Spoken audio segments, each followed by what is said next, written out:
ज्यांच्या कपाळाचं कुंकू पुसलं त्यांच्यासाठीचं आजचं ऑपरेशन नाव आहे सिंदूर. आपल्या एअरफोर्सने पाक ऑक्युपाईड काश्मीर आणि त्यानंतर इंटरनॅशनल बॉर्डरच्या जवळपास हे संपूर्ण एअर स्ट्राईक घडवले. रात्री 1:30 वेळ होती आणि त्यानंतर आज भारतामध्ये आनंद उत्साह सगळा असेल, पण ज्यांचं रक्त पहलगाममध्ये सांडलं त्यांच्या संदर्भात काय भावना आहेत. मी आत्ता पुण्यातल्या जगदया कुटुंबियांच्या घरी बसलो आहे. 15 दिवस झाले जवळपास या सगळ्या घटनेला.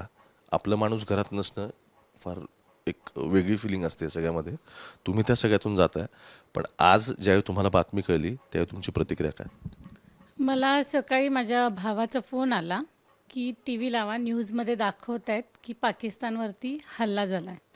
आम्ही उठून सकाळी 5 वाजता टी व्ही लावला आणि तेव्हा आम्ही न्यूज पाहिल्या की आपल्या भारतानं त्यांच्या 9 तळांवरती हल्ला केला आहे आणि ती दहशतवाद्यांना मारले. आणि नंतर मी थोडं पाहिलं टी व्हीवरती की तिथे असं लिहिलं होतं की ऑपरेशन सिंदूर. ते सिंदूर जे लिहिलेलं होतं ते एका डबीत ते सिंदूर आहे त्या गोलामध्ये आणि ते खाली सांडले. म्हणजे आम्हाला आमच्या जेव्हा नवऱ्यांना मारलं तिथे, तेव्हा आमचं कपाळाचं कुंकू सांडलं तिथे. आणि ते जेव्हा आम्ही तिथे म्हणजे ते त्या वेदना जेव्हा त्या मोदी सरांना कळाल्या, त्यांना त्या फील झाल्या की आपल्या लेकींचं सिंदूर त्या भ्याड दहशतवाद्यांनी सांडलं. तर त्यामुळे त्यांना असं वाटलं असेल की की या मिशनला, ऑपरेशनला आपण सिंदूर नाव द्यावं. कारण त्या सिंदुराचा जो लाल कलर आहे ते रक्त तिथं सांडलेलं होतं. त्याचा बदला घेण्यासाठी म्हणून त्यांनी ते ऑपरेशन सिंदूर असं नाव दिले आणि ते अतिशय योग्य नाव आहे. मग तुमच्या बंधूंचा फोन आल्यानंतर तुम्ही मीडियामध्ये बघत होता सगळ्या गोष्टी? हो, आत्ता सकाळी 5 वाजता आम्ही टी व्ही लावला आहे आणि ते पाहिलं तर माझे मन भरून आलं की त्यांनी ते सिंदूर असं नाव दिलं. मी बोलले पण हिला की अगं त्यांनी सिंदूर नाव दिलं आहे, म्हणजे हे आमच्यासाठी, त्यांच्या लेकींसाठी आहे. लेकींचं नवरे त्यांच्या मेलेत. मोदी सरांच्या आम्ही लेकी आहोत. त्यांच्या मुलींच्या मिस्टरांना मारलंय, सगळ्या नवऱ्यांना. त्यांचं सिंदूर कुंकू सांडलंय. त्याची जाणीव त्यांना होती म्हणून त्यांनी त्या मिशनला ऑपरेशन सिंदूर असं नाव दिलं. आसावरीपणे संतोष जगदर यांची लेख आहे माझ्यासोबत. गेले 10-15 दिवस बातम्या बघत असतील किंवा मीडियामधून किंवा सोशल मीडिया आपण सगळे वापरतो, त्यातून कळत असेल की समथिंग इज कुकिंग, काहीतरी घडत होतं पडद्यामागे. अपेक्षा होती या पद्धतीचं काही होईल? हो, मला सरकारकडनं अपेक्षा होती की ते ह्याच्यावर नक्की रिप्लाय करतील जे झालं त्याच्यावर. आणि ॲक्शनवर रिॲक्शन त्यांनी एकदम चोख म्हणतात ना ती दिलेली आहे त्यांना. आणि 15 डेजचा हा जो टाईम होता तेव्हा म्हणजे मला कळत होतं न्यूजमधून ह्याच्यातून की भारत काहीतरी प्लॅन करत आहे किंवा रेडी आहे ॲक्शनमध्ये की कधी पण काही पण होऊ शकतं. तर बॅक ऑफ द माइंड आपल्याला माहिती असतं ना की ह्याच्यावर काहीतरी नक्की मोठं घडणार. तर ते जाणवत होतं की काहीतरी होईल. 15 दिवसांमध्ये होईल असं वाटलं नव्हतं, पण ते घडलं. आणि मला असं वाटतं हे जे काही घडलं त्याच्यातनं खऱ्या अर्थाने सरकारने जी लोकं गेली, ज्यांना वीरमरण आलं 22 एप्रिलच्या त्या हल्ल्यामध्ये, त्यांना दिलेली आज खऱ्या अर्थाने एक श्रद्धांजली आहे. याला आपण सॅटिस्फॅक्शन म्हणू शकतो टेम्पररी आत्ता? मला असं वाटतं I think this is just a start. मला असं वाटतं आहे की दहशतवाद मुळापासून संपायचा असेल तर ही जी विकृती जी आहे ती संपायला लागेल पहिल्यांदा. तर हे जे माणुसकीला सोडून वागणारी ही जी वृत्ती आहे ती संपायला लागेल. हा दहशतवाद पूर्ण मुळापासून संपवला तरच पुढे आपल्यासारख्या सामान्य लोकांना त्रास होणार नाही किंवा आपल्या जवानांना पण त्रास होणार नाही. मला असं वाटतं की हे पूर्णपणे संपवलंच पाहिजे सरकारने. आणि त्याच्यासाठी जर ही सुरुवात असेल तर पुढे जे काय होईल त्याच्यासाठी सामान्य लोकांनी पण तयार राहिलं पाहिजे. एक्झॅक्टली, तू म्हणते सामान्य लोकांनी तयार राहिलं पाहिजे. ज्यावेळी तुम्ही तिथे गेला होता खूप अनएक्सपेक्टेड, म्हणजे कोणाचं ध्यानी मनी यावं इतकं सगळं घडलं. आता येणाऱ्या काळात ह्या सगळ्या गोष्टी कशा बघायच्या? आता तर सरकार हे मिशन तर आता ते सुरूच ठेवणार.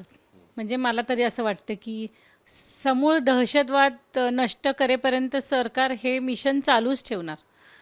तर आता सामान्य नागरिकांनी पण आपल्या त्याला फेस करण्याची तयारी ठेवली पाहिजे आणि आपण पण त्यांना सपोर्ट केला पाहिजे की त्यांनी हा दहशतवाद म्हणजे आपला सामान्य नागरिकांचा पण त्यांना पाठिंबा असलाच पाहिजे. त्याशिवाय एकजुटीने जर आपण लढलो म्हणजे माझं सामान्य नागरिकांना इवन सगळ्या पॉलिटिशियन्सला पण हे म्हणजे विनंती आहे की आपण सगळे एकजुटीने लढूया. हा एका कुठल्या पक्षाचा प्रश्न नाही आहे, हा आपल्या भारताचा प्रश्न आहे, भारताच्या सुरक्षिततेचा प्रश्न आहे, सामान्य नागरिकांच्या पण सुरक्षिततेचा प्रश्न आहे. तर सगळ्यांनी मिळून हे लढलं पाहिजे आणि सगळ्यांनी मिळून याला पाठिंबा दिला पाहिजे. थोडा त्रास होईल आपल्याला सगळ्यांना, सामान्य लोकांना, पण त्यांनी हा पाठिंबा त्यांना द्यावा अशी माझी विनंती आहे. माझं पण हेच म्हणणं आहे की सर्वांनी एकत्र येऊनच लढलं पाहिजे. कारण आज ते आपल्या घरात आले, त्यांनी भ्याडपणे आपल्या सर्वांवर वार केलेत आणि प्रत्येक वेळेला त्यांनी भारताबरोबर हेच केलेलं आहे. तर हे किती वर्ष आपण सहन करायचं, किती पिढ्यांनी हे बघायचं? मला वाटतं हे संपवलं पाहिजे आणि ह्याच्यासाठी सर्वांनी एकत्र येऊन लढलं पाहिजे. सरकारला सपोर्ट केलं पाहिजे की म्हणजे ते जे काय करतायत त्याच्यामध्ये सरकारला सपोर्ट करता आलं पाहिजे आपल्या सर्वांना. जर आपल्याला सुखी आयुष्य पुढे जगायचं असेल, हा दहशतवादात जर जगायचं नसेल, या टेररिझममध्ये जर जगायचं नसेल, तर आपल्याला सपोर्ट करता आलंच पाहिजे. बऱ्याचदा मला असं वाटतं की सिम्बॉलिक असतात गोष्टी. म्हणजे एखादी गोष्ट झाल्यानंतर द वे यू सेड की इट जस्ट अ स्टार्ट, म्हणजे हे सॅटिस्फॅक्शन आहे की नाही हा वेगळा विषय. पण ज्यावेळी मी सोशल मीडियावरती प्रचंड वेगवेगळ्या ठिकाणचं ट्रोलिंग बघतोय, मी म्हणजे थोडासा मला असं वाटतं हा प्रश्न मला पुढे यासाठी न्यायचा आहे. युअर वेल एज्युकेटेड पर्सन, काकू तशा आहेत. वेगवेगळ्या ठिकाणचं ट्रोलिंग बघतोय, तुम्ही कदाचित गेल्या 15 दिवसात खूप वेगवेगळ्या अनुभवांना सामोरे गेलेले असाल. अशा सगळ्या वेळी लोक सेलिब्रेट करताना मला दिसतात, ते स्वाभाविक गोष्ट आहे, त्यांना ते वाटणार.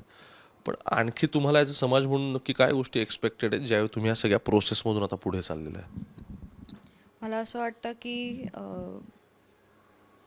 इमोशन्स आणि प्रॅक्टिकल सिच्युएशन्स खूप वेगळ्या वेगळ्या असतात. लोकांना असं वाटतं की आपण काहीतरी म्हणजे ज्यांच्यासोबत घडलं आहे ते इतके नॉर्मल रिॲक्शन्स देत आहेत किंवा मीडियासोबत कनेक्ट करतात, बोलत आहेत, तर ह्याचा अर्थ ते नॉर्मल आहेत. तर हे खूप चुकीचं मेंटॅलिटी लोकांमध्ये आहे. मला असं वाटतं की आम्ही काय फेस केलं आहे किंवा जे तुम्ही म्हणलात की ट्रोल केलं जातं काही लोकांना ह्याच्यावरून, स्टेटमेंट्सवरनं किंवा एखाद्या त्यांच्या रिॲक्शन्सवरनं, तर मला असं वाटतं की सामान्य लोकांना हे कळलं पाहिजे की ज्याच्यासोबत घडतं ना त्यालाच कळतं की ती झळ किती वाईट प्रकारे आपल्याला बसली आहे. त्यामुळे त्यांना ट्रोल करण्यापेक्षा त्यांच्या भावना समजून घ्या तुम्ही. त्याच्या म्हणजे जी चीड, जी राग आम्हाला जो जाणवत होता तो आम्हाला एक्सप्रेस नव्हता करता येत. ह्याचा अर्थ आम्ही नॉर्मल आहे असं नाही, किंवा याचा अर्थ त्या 26-27 कुटुंबातली लोक शांत आहेत असं नाही. आम्ही रोज तो अनुभव जगतोय. आम्ही आजही डोळे बंद केले की मला माझ्या वडिलांना घातलेल्या गोळ्या दिसतात, माझ्या काकांना मारलेल्या गोळ्या दिसतात, माझ्या शेजारी जी फॅमिली होती त्यातल्या व्यक्तीला ज्या पद्धतीने त्या मुलाने मारलं होतं, त्या दहशतवाद्याने मारलं होतं, ते अजूनही आम्ही रोज जगतोय. आम्ही रिॲक्शन्स देतो, आम्ही कनेक्ट करतो, ह्याचा अर्थ आम्ही नॉर्मल आहे असं नाही. हे ह्याच्यासाठी आहे की लोकांमध्ये जागरूकता पसरावी की आम्ही जे सहन केलं आहे किंवा आमच्या आयुष्यात जे घडलं ते तुमच्यासोबत घडवू नये असं तुम्हाला वाटत असेल तर तुम्ही एकजूट होऊन लढा आणि तुम्ही लढलात तरच तुम्हाला न्याय मिळणार आहे. आणि तुम्ही या गोष्टींमध्ये लक्ष देण्यापेक्षा ह्याच्यावर पुढे आपल्यावर ही वेळ कशी येऊ नये किंवा आली तर आपण काय करायला पाहिजे हे कळावं लोकांना. ह्याच्यासाठी आम्ही जे काय बोलतोय ते हे रिझन आहे त्याच्यामागे. आम्हाला माहिती आहे की आम्ही तिथे काय सिच्युएशनमध्ये होतो, आमच्या समोर काय पद्धतीने त्या व्यक्तीने काय त्याचे स्टेटमेंट्स होते, काय त्याच्या डोळ्यातला तो राग होता, आम्हाला बघता येत नव्हतं. 22 वर्षाचा मुलगा, माझे भाऊ आहेत त्या वयाचे, त्यांना जर मी 2 कानाखाली मारले तर ते शांत बसतील. पण त्या 22 वर्षाच्या मुलाला सगळी तिथे असणारे मोठे, वयस्कर, लहान सगळे घाबरलेले होते. तो जो भयानक प्रकार आम्ही बघून आलोय तो आम्ही तुम्हाला सांगतोय ह्याच्यासाठी की तुमच्यावरती वेळ कधी येऊ नये. आणि तुम्ही लोकांना ट्रोल करताय, ही खूप चुकीची गोष्ट आणि लोकांनी हे बंद करावं. चुकीचे स्टेटमेंट्स देता तुम्ही, इनसेन्सिटिव्ह बोलता, तुम्हाला हे दिसतं की सरकार आमच्यासाठी काय करतं काय नाही, पण त्याच्या बदल्यात आम्ही काय गमवलं हे तुम्हाला नाही दिसत आहे. आणि हे तुम्हाला नाही कळणार कारण ज्याच्यासोबत ते घडतं ना त्यालाच कळतं की ती आता माझ्या आयुष्यातली वडील म्हणूनची पोकळी कुणीच नाही भरू शकत, किंवा माझ्या आईच्या आयुष्यातला तिच्या नवरा म्हणूनची जी जागा आहे ती पोकळी कधीच कोणी भरू शकत नाही. माणूस गेलेला परत कधीच येत नाही. त्याच्यामुळे हे जे तुम्ही इन्सेन्सिटिव्ह स्टेटमेंट्स सगळ्यांच्याच बाबतीत जे 26-27 कुटुंब आहेत त्यांच्या बाबतीत करताय ते कृपया करू नका. कारण हे खूप वाईट आहे, हे आम्ही मरेपर्यंत न विसरणारा आमच्यासोबत घडलेला हा इन्सिडेंट आहे. आणि आम्ही बोलतोय ह्याचा अर्थ आम्ही नॉर्मल आहे असं नाही आहे. आम्ही आतून प्रचंड हललेलो आहोत. पण आता आम्ही ते दुःख घेऊन म्हणजे आता ते आमच्या बॅक ऑफ द माइंड मनात सतत राहणार.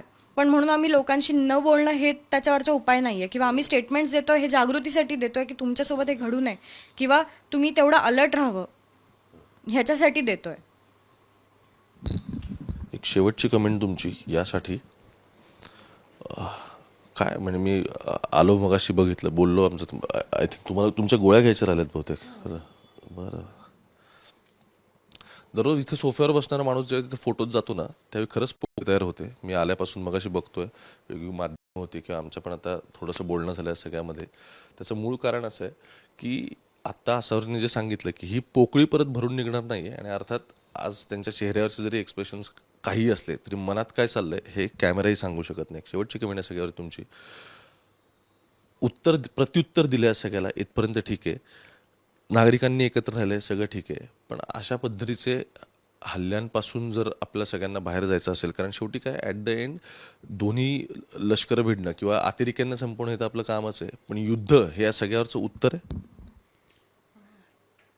ते कसं आहे आता तिथे जशी आमच्याबरोबर अशी सिच्युएशन झाली तर युद्ध होईल किंवा नाही होईल पण आपल्याला युद्ध कोणाशी करायचं आहे तर ह्या दहशतवाद्यांशी युद्ध करायचं आहे. त्या वृत्तीशी युद्ध करायचं आहे. तर त्यानुसार आपलं सरकार जे काही पावलं उचलते तर ते त्यांच्या परीने ते करतीलच. युद्ध म्हणजे सगळ्या देशांबरोबर एकमेकांबरोबर युद्ध करावं अशी आमची इच्छा नाही आहे. त्याने सगळ्यांचंच नुकसान आहे. मनुष्यहानी वित्तहानी सगळाच मोठा प्रॉब्लेम होऊ शकतो. युद्ध करायचं आहे ते दहशतवाद्यांशी सगळ्या देशांनी किंवा सगळ्या लोकांनी सगळ्या सामान्य लोकांनी किंवा जे लोक आपल्याला पाठिंबा देतात त्यांनी सगळ्यांनी हा दहशतवाद संपवावा. मग युद्धाची गरजच पडणार नाही. तर माझी विनंती आहे सरकारला की शेवटचा दहशतवादी संपेपर्यंत त्यांनी हे मिशन थांबवूच नाही. त्यांनी आता जे सुरू केलं आहे सिंदूर ऑपरेशन सिंदूर तर ते मिशन त्यांनी शेवटच्या दहशतवादी संपेपर्यंत थांबवूच नाही. हीच खरी श्रद्धांजली असेल. हेच त्या लोकांचं जे बलिदान दिलं आहे ते त्यांनी वाया घालवू नये. आत्तापर्यंत त्यांनी सुरुवात केली आहे. मी तर त्यांची खूप खूप आभारी आहे. आणि त्यांनी हे शेवटपर्यंत चालूच ठेवावं. अत्यंत सूचक बोलल्या त्या. लढा दहशतवादाचा आहे. लढा कोणत्या स्पेसिफिक धर्माचा किंवा एकमेकांमध्ये तेढ निर्माण करण्याचं नाही आहे. त्यामुळे ह्या इंटरव्ह्यूच्या किंवा ह्या मुलाखतीच्या शेवटी मला हेच सांगायचं आहे. सेलिब्रेशन होत राहतील. मी फटाके फोडलेले लोकांना बघतोय सगळं मान्य आहे. पण ज्यांच्यावरती आज आभाळ कोसळलं नाही सगळ्या दुःखाचं ते आभाळ तुम्ही आम्ही वाटून घेणं महत्त्वाचं आहे. मुंबई तक बघत राहा. कॅमेरापासून गोपाळ सोबत मी ओमकार पुण्यातून.